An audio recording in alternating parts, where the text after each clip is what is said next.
think it's a sturgeon.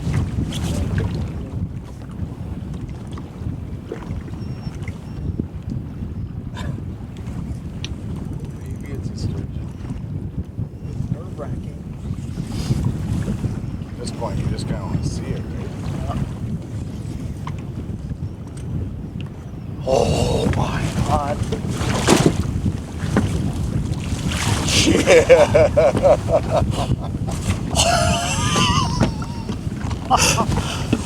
Hey there folks, I'm Eric Osberg and this is the Outdoor Report. Today is Tuesday, March 23rd, and we are on the Rainy River and we're catching walleyes with all artificial bait, no minnows at all.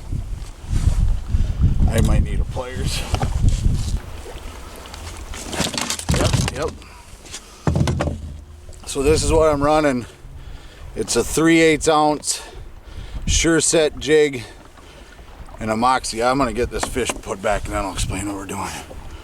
There it is. Hey dude, can we take a picture of my cell phone? Yep. That fish measures in at 29.5 inches.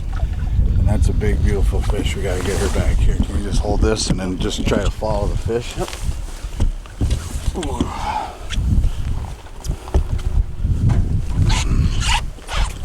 This might take a while. Or she might be ready to go right now. Sweet. What is it? 9 to 6? 9 to 6. 9 to 6. All right, you can keep fishing, Raymond. I'm gonna explain what's going on. All right, so like I mentioned, we didn't bring any minnows whatsoever. Brandon stocked up on every plastic you could imagine. And we got a bunch of 3/8 ounce jigs. And I started with a jig in a plastic this morning, but then I switched to a number 5 Berkeley Fire Tiger Flicker Shad. And I caught the first fish. It was like 23 inches. So what Randon figured out is these Pulsar white, great white from Beat Fish and Tackle, and then he had it on a 3/8 ounce jig, and he caught like 6 fish to my 0. Originally we were trolling upstream. So when we found this spot, we found it with a crankbait first. Brandon was trolling upstream. How fast? 0.8? 0.8-ish. And then I got a decent fish, 20 whatever incher, not a giant, but like a big fat 20. And then we drifted down and then we trolled up, but then we spot locked, right? Mm-hmm. And I think and fan cast and started to fan cast, and then that's when Randon went to school. Boom, boom, boom, boom. You caught 6 fish right away. Yeah. So what we've been doing is we've been spot locking, and if there's nothing biting, we unspot lock and then just drift for a little bit, and then we spot lock. And then we did that 3 times. We got a little stretch. So we haven't caught a ton of fish. What are we at? That one makes 15. That one makes 15. And we've been up here all day. We were the first ones at the ramp at 5:30 in the morning. So, anyways, I'm gonna get back to fishing. Just a little guy. Look at that little guy eating that big bait. Big bait catches little fish too. See ya. Right there. I don't know if you'll notice, but there's no other boats around. I'm not saying you can't go fish by other boats. I'm just saying you don't necessarily have to. Right, Randon was saying that the fish are relating to some type of structure, whether that's rocks or right now we're just on a flat. I think it's sand. Yeah. And it's got dunes in it. And it's just, well, how deep is it? 12/8. 12/8, and it ranges from 12. What's it, 10 to 13? 10 to 13. And it's just these sand dunes kind of up and down, and we've just been pitching the jigs back, spot locked at the moment. Are we? Yep. Yep.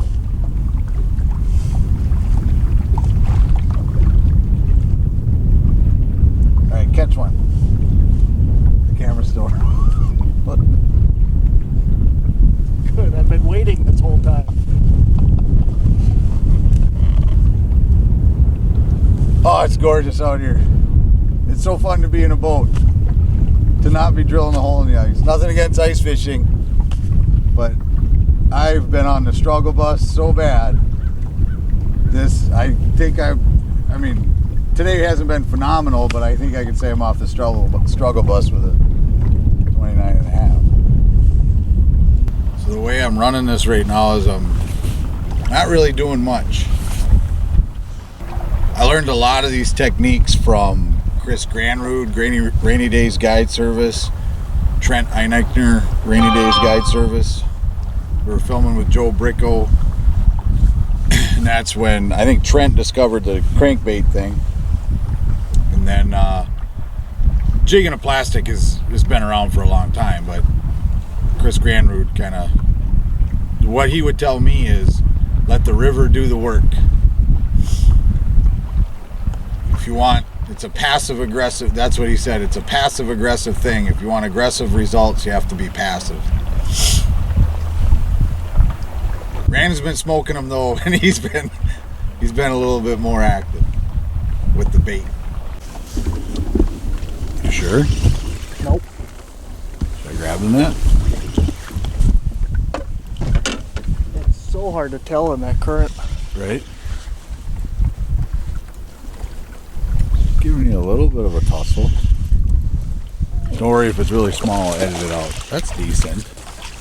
It's a flipper. About the top end of a flipper, I think. Yeah. Did you get him on? Just a Moxie. Nice little walleye. Number 20, I think, for the day. Yep. Did he hammer it, or does it just heavy, or? Oh, he smoked it. They're dragging that time.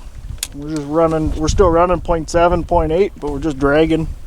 So I guess the last thing I would say is, as far as setups go, for pulling cranks, I'm running a 6.9 Black Rain from JT Outdoor Products, and for the 3/8 ounce plastic on a, or 3/8 ounce jig with a plastic, I'm running a JTX 7'1" mag medium light.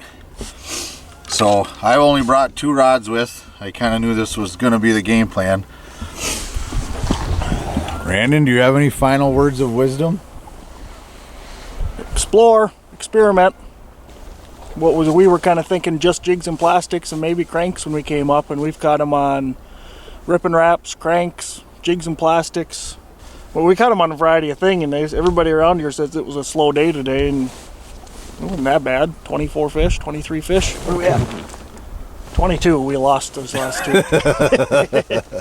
We'll end up at 24. Yeah. How's it feel to be back in a boat?